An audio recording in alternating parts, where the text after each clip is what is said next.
Hola a todos, bienvenidos al seminario Coordinar Grupos Hoy, trabajar y pensar con los grupos de hoy.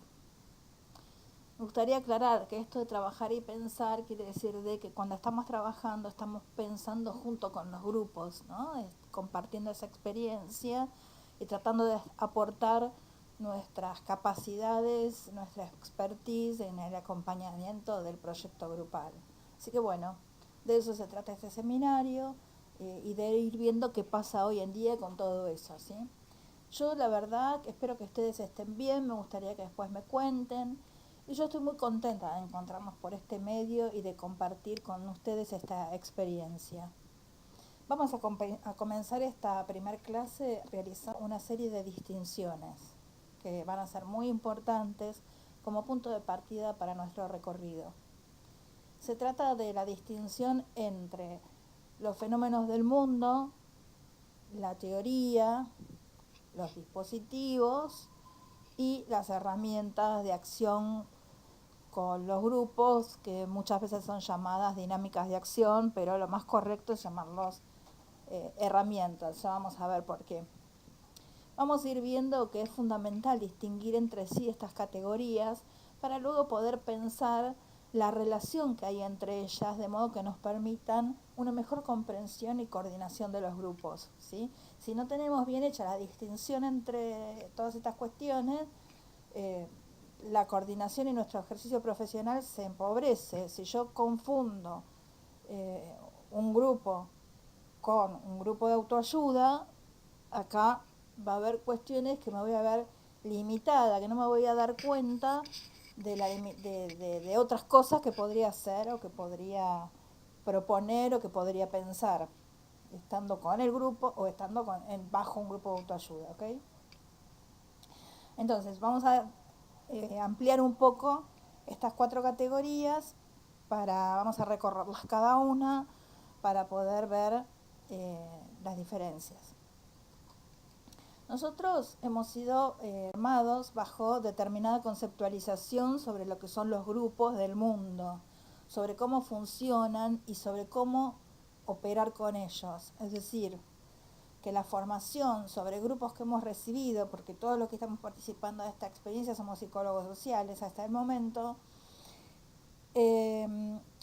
nosotros, digamos, toda nuestra experiencia, nuestra formación sobre grupos se basa en una teoría o marco teórico.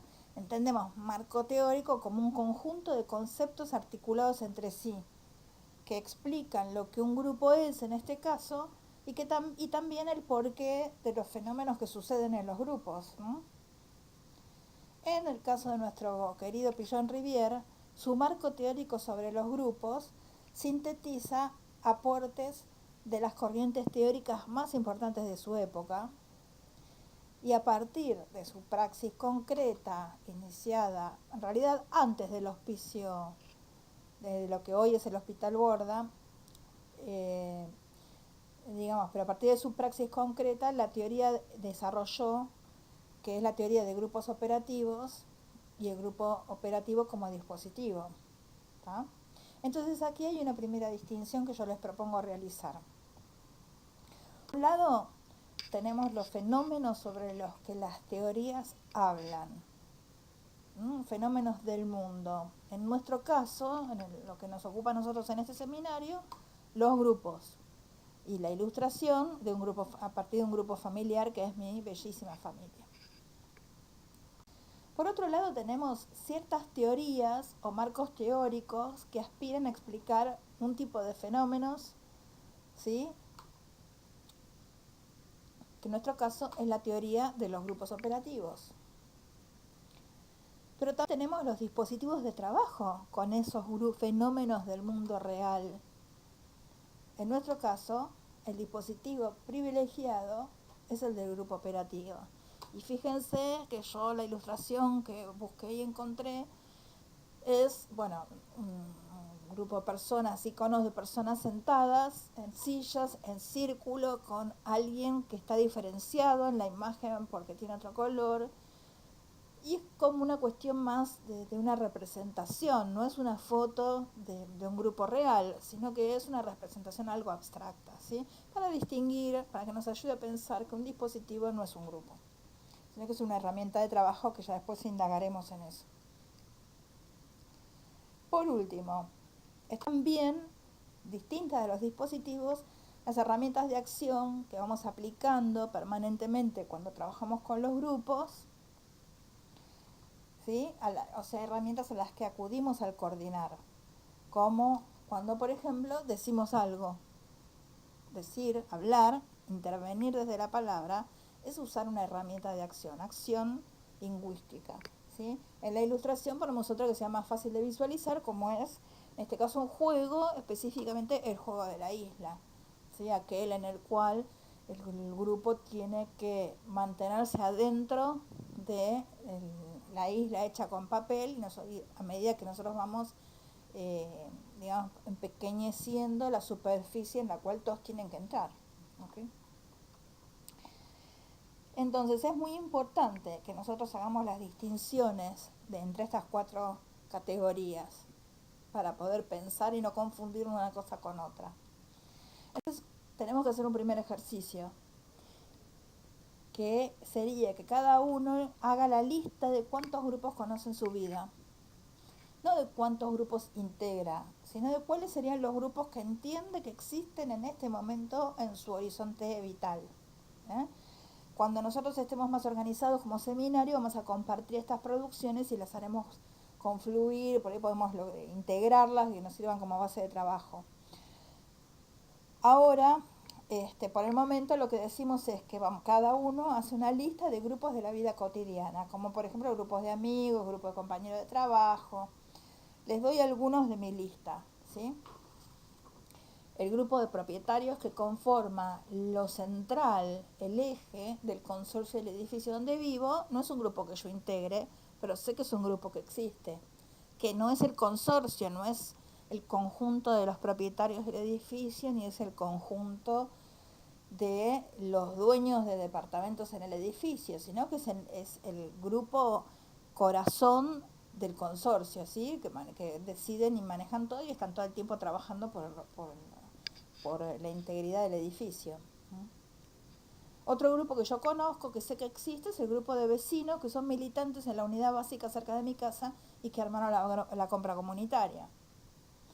Mi grupo de amigas, mi familia, mi grupo de compañeros de trabajo. Entonces la pregunta es, ¿cuáles grupos identifican ustedes? Segunda parte de la consigna. Es muy importante distinguir esos grupos de las teorías que conozco o que escuché nombrar sobre grupos. Acá en la ilustración está la imagen de Kurt Lewin, que es el teórico de la dinámica de grupos. La dinámica de grupos es una teoría sobre lo grupal. La lista. ¿Qué dispositivos conozco o escuché nombrar para trabajar con grupos? O sea, pueden ser dispositivos que yo haya estudiado cómo se aplican o que yo aplique o que sé que existen aunque yo no tenga mucha idea de cómo funcionan. Aquí en la imagen habíamos usado, es la que yo había usado para grupos operativos. La cuarta, bien, tipos de herramientas de acción con grupos que conozco o que escuché nombrar. ¿Sí? Por ejemplo, los juegos o las dramatizaciones. ¿Está bien?